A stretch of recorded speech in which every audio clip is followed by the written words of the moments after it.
What is up, all my Nexus family? It is your host, Dr. Daniel Kimbley, and you're tuned into another episode of the Nexus Podcast. And on this week's episode, here's what I want to talk about. A few weeks ago, it's probably been over a month now, I did a course with Dr. Taylor, and the course was called Developmental Neurobiology. And in the context of that course, we learned all about how the brain develops, why the brain develops, why primitive reflexes matter, like how children should develop neurologically and what it means if they don't. And then we got into conversations of like why kiddos have ADHD and why women a lot of times will have like emotional disorders versus movement disorders. And there was a bunch of conversation about the brain in regards to how kids develop. And I ask a very simple question in the context of this course of developmental neurobiology. And you may or may not know this about me, but I'll just share it with you straight up front so you get the idea, is that I'm not a fan of swaddling a child. And there are a number of reasons why, but it inhibits a reflex, which kiddos have a startle reflex, and they should be moving their arms and limbs. I'll tell you why that matters in a second. But the point is that in this developmental neurobiology class, I asked a question. I said, hey, Doc, tell me, like, what I really want to know is, what do you tell parents who want to swaddle their kids? And he agreed with me that, like, swaddling is not a good thing. Like, it's not good for brain development because the brain actually needs movement in order to develop. And so he said to me, he said, this is what I would ask any of my parents is, yes, swaddling can be convenient. Yes, you're told in the hospital that you should know how to swaddle. Like, there are all these things, right? But what it really gets down to, and the question that he asked me that I thought was a powerful question, is he literally said to me, he said, Daniel, like, tell me, how much do you love your kid? And the question is like almost harsh, right? The question of like, how much do you love your kid? Maybe swaddling could be more convenient. Maybe you've been told certain things. And the episode is not about swaddling, right? Like, what I want to talk about is really why this conversation and this question of how much do you love your kid comes up. Because I have seen so many parents step foot into our office with kids who have been through the ringer. They have had shots. They have seen every doctor under the sun. They have been poked. They have been prodded. They have been x-rayed. They have, you name it, it's been done to some of these kids that we see. And the parents come in and they're like, literally, we have exhausted all options. We have exhausted all of our finances. We have exhausted all of our time. We have exhausted all of our energy. We have exhausted all of our focus. We have exhausted our sleep. And like, we have, exhausted our attention to our other children. Like, there's all these things that I see parents and families struggle with, and it breaks my heart. Not only does it break my heart, but there's also a piece of me that really pisses me off as well. So why does this matter? Why do I think it's so important? I think it's so important to ask this question of like, how much do you love your kids? Because there are people out there, there are entities, there are powers that be that want you to believe that chiropractors are quacks, that we don't know what we're talking about, yet still, to this day, I see families who come from I've been to all the experts. I've been to UCLA, and I've been to this place, and I've been to Scripps, and nobody can give me an answer for my kid. And we start taking care of their kiddos, and we explain the neurology, and we explain the nervous system, and parents are like, oh my gosh, I've never heard this before. That makes so much sense. How come the neurologist didn't tell us this? How come the ENT didn't tell us this? And the question, my answer is like, I don't know why. I have no idea why. Like, they should know this. They should be learning this stuff in school. Again, not the point of this podcast to like call other practitioners out, but what I want to share with you today is like things that you can look for with your kids. And if you see these things, like, my question is, how much do you love your children to be able to address them, and address them with neurology, and address them with science, and address them in a way that is going to allow them to thrive? Because here's what I know, and this all comes from that course that I was talking about, the developmental neurobiology course, is that these things, if we see them in kiddos, they are not life-threatening. It's not going to set your kid up to die sooner. But what it is going to change, it's going to change their entire life. It's going to be life-altering. It's going to change their level of success. It's going to change the level of the way that their brain thinks about the world and interprets the world around them.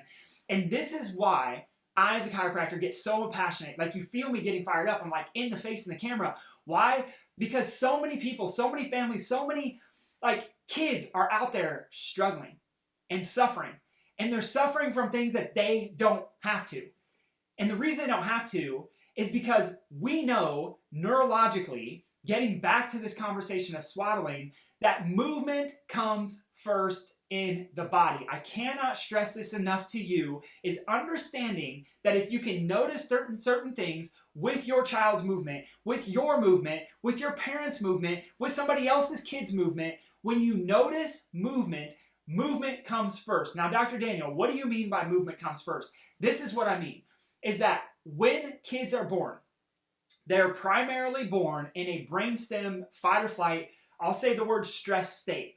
What do I mean by that? What I mean by that is that babies, a brand newborn baby, cares about just a couple of things. They care about connection to mom, they care about food, they care about warmth, and that's about it.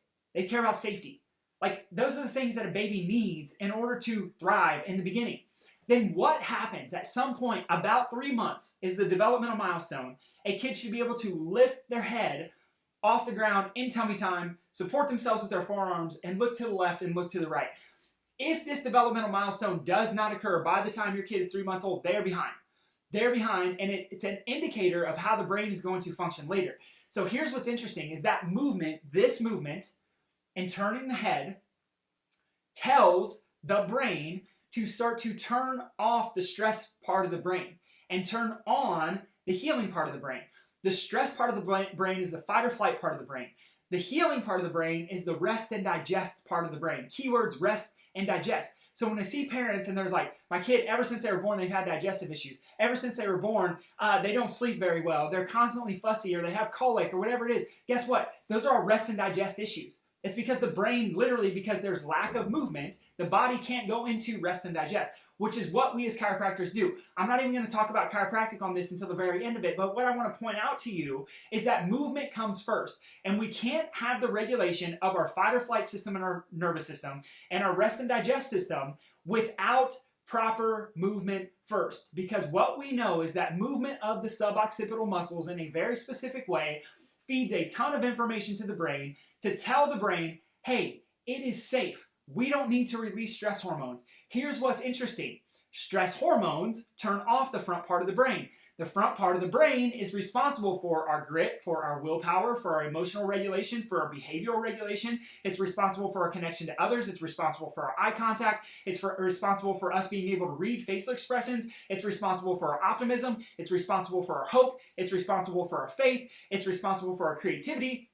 It's responsible for our grit and determination. It's responsible for our goal setting and being able to stick with that goal and see it through long term. These, by the way, are all things that are going to make your kids successful and not successful, which is why I say, when we look at movement, if there are faulty movement patterns in your child, which we can identify, and I will share a list of them with you here in just a second, if we look at movement, what we know is that if there's lack of movement, it is not life-threatening, but it will be life-altering because it turns off the front part of the brain. It puts the body in a stressed-out state. This is what we do as chiropractors. Literally, when we adjust and get the joints of the spine moving, we wake up the brain so that the brain says, we don't need to release stress hormones that turn off our frontal cortex. We can go back into rest and digest, and we can be peaceful, and we can be happy, and we can regulate our emotions, and it allows proper brain development in the first place, which will be a whole other episode of the podcast. So what things can you look for? I talked about this already. I talked about swaddling, right? Why don't we want to swaddle? Because the splaying of the arms,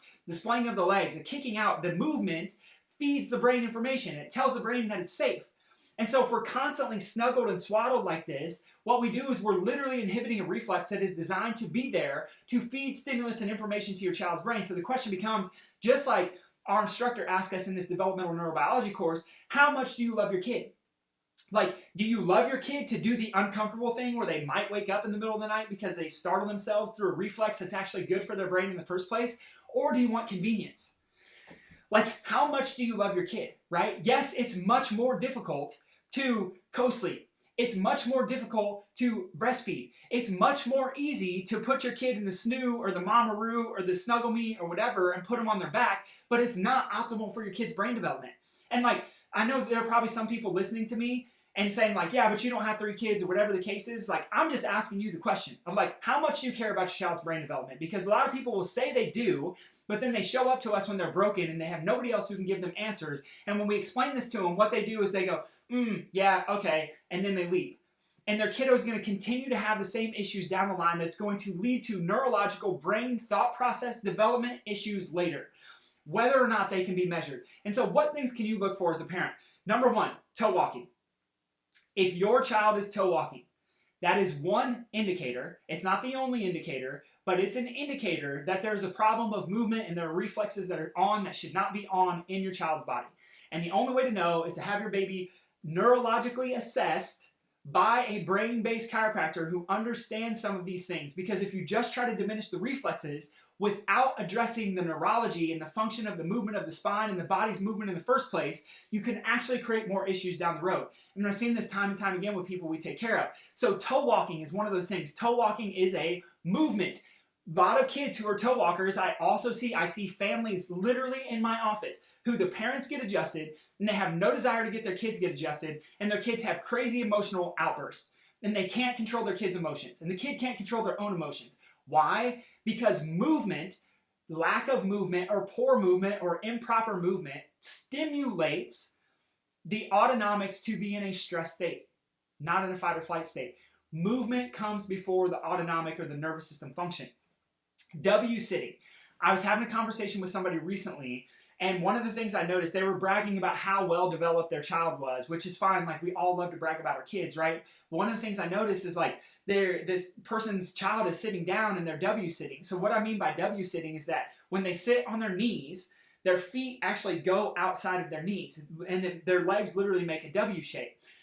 This is an indicator of low tone in the nervous system. It should not be there. And again, movement comes before the autonomic. So when we see these movement issues, and then it was wonder why it was kind of just like socially awkward with the kiddo where Coco was way more engaged and making more eye contact and things like that. It literally has to do with the fact that W sitting is a direct indicator that the brain is functioning less than it should, and it's stuck in a fight or flight state. And stuck in a fight or flight state, we don't care about connection to others. We don't care about eye contact. We don't care about emotional regulation. We need to just be able to fight or run away. We just need safety. And when those things start to improve, when we can correct W-sitting, which we can, there are certain things and certain exercises and certain movements and certain adjustments and all of these things that can play into getting a kid to stop W-sitting. We increase the tone of the nervous system. We increase the tone of the parasympathetic or the healing system in the body. Better emotional regulation, more energy, more coordination, better digestion, better mood, more creativity, more goal setting, more sticking with something for the long term and not giving up, more positive, more optimistic, more hopeful. Who wouldn't want that for their kids? Like, how much do you love your child? Same question. How much do you love your child? These are all little tiny indicators that add up to this life-altering development in the neurology of the brain. The next one, mouth breathing. There are so many ties to mouth breathing and the stress response in the body. There's a whole rabbit hole and a whole bunch of people who are talking about this right now, but it comes down to one thing, is that if you think about when someone has to get CPR, what's the first thing that you do? You put the head into extension to open up the airway, meaning you make a C curve in the neck, this way, C curve. The C curve matters because we close off the airway when we're like this, but what do? We put kids on their cell phones, we put kids on their iPads, and then we close off and we affect the C curve in the spine, and guess what happens? We close off the airway, they have to mouth breathe, they have to use accessory muscles. This changes the entire autonomic or the nervous system, the fight or flight system versus the rest and digest system. The next, uncoordination, not hitting developmental milestones, like I talked about before. Forearms down, looking both ways at 3 months old. This should be happening. Like, kiddos should be doing certain things, rolling back to front and front to back at 6 months old. They should be able to walk by a certain age. They should be able to talk by a certain age. And guess what? This is not what the CDC is recommending. These things should be happening sooner for the most part. So just know that if they're not, there's one specific test you can do, a head lag test with your child. If your child's less than 6 months old, lay them on their back, grab their hands, pull their hands up to a sit, and see if their head falls back or if they hold their head straight as they sit up with their body. If their head falls back, they have low tone, they have neurological issues, life-altering, not life-threatening. These are all things that can be corrected, but nobody knows to check for them except neurologically based chiropractors like what we do in our office. The next one, retain primitive reflexes. Like I talked about with toe walking, a lot of times what we'll see is a retained Babinski's reflex. A lot of times we could see a retained ATNR reflex. Like, there are all these reflexes that we can check for within the nervous system that should be turned off. Guess where the reflexes get turned off by? The frontal cortex. So if we have a weak frontal cortex of the brain, then we will start to see these issues in movement. And those issues in movement are directly indicative of the body being stuck in a fight or flight state. And the only way the body can get out of fight or flight state is if we start to correct these movement patterns. And the way that we correct the movement patterns is through movement in and of itself. It's not through just trying to distinguish the reflex. Like, there are other things that are involved. This is why movement of the joints of the spine is so important. What we do as chiropractors is because we understand that movement of the joints of the spine, if you think of your brain like a muscle, 90% of your brain's workout comes from movement of the joints of the spine. I'm going to say one word in here. I'm going to say proper movement of the joints of the spine. So knowing, are we moving the joints of the spine from side to side properly? Most chiropractors, this is what they do. They bring someone into their office, they lay them down, they adjust the left side of their body, the right side of their body, the left side of the neck, the right side of the neck, they send them out the door. What we know is if we adjust the body on the left side, we'll increase the right side of the brain. If we adjust the body on the right side, we'll increase the left side of the brain. Do you see a problem if we adjust every single person the same way, we maintain the imbalance within the brain? This is what we measure for in kids. We're looking, and adults as well. We're looking for where is an imbalance in the brain. So what else could you look for as parents? We already talked about toe walking. We talked about W-sitting. We talked about mouth breathing. We talked about retained primitive reflexes. We talked about uncoordination. We talked about not hitting developmental milestones. We talked about the head lag. If your kiddo has chronic colds and ear infections, like, the nervous system is responsible for the immune system. And guess what? This is what's so interesting, is the left side of the brain turns off the immune system. The left side of the brain turns on the immune system, and the right side of the brain turns off the immune system. So if we have a weak right side of the brain, then we will see kids who have severe allergies, and vice versa. And so if the nervous system's not turned on in the first place, guess what? Blood flow in the brain is controlled from the right side to the left side, meaning that right side of the brain controls blood flow to the left side. So we can see issues. If kiddos chronically sick all the time, it's an indicator that their brain is understimulated in certain ways. And so there's got to be this perfect balance, this perfect control of what's happening in the brain. This is what we measure for. So if you see these things, they're, again, life-altering, not life-threatening changes. And the question is, how much do you love your kid? Like, do you love them enough to just give them asthma medication every day and never address the cause? Like, do you love your kid enough to be able to do something different and step outside of what everybody else? Or are you just looking for the next cheapest deal and hopes and crossing your fingers that some other guru is going to come by and save you and your kid? The reality is that no one can fix you. Like, I don't think I'm the best doctor. Like, I'm not sharing this with you today because I want to scare you or be a jerk. Just like he asked me, he's like, how much do you love your child? I shared the same thing with you. Like, I care because I want to see a world that thrives. I want to see kids grow up. Like, we're literally going to be by 2050, the estimate is that 1 in 2 children will be diagnosed with autism. Guess what is a 99% accurate indicator of whether a kid will have autism in their life or not? The head lag test by the age of 6 months old. Like, there's these things that we can measure for, and we can prevent a lot of things from happening with our kiddos. And it has to do with neurologically based chiropractic care and understanding the exact neurology and the exact science behind what happens with movement, and if we see improper movement, and how the brain is either wired for stress or wired for rest and digest or success. We can also look at, like, we talked about chronic colds, we talked about ear infections, we could talk about behavioral regulation or temper tantrums. Like, remember that all the front part of the brain is designed to do is to turn things off.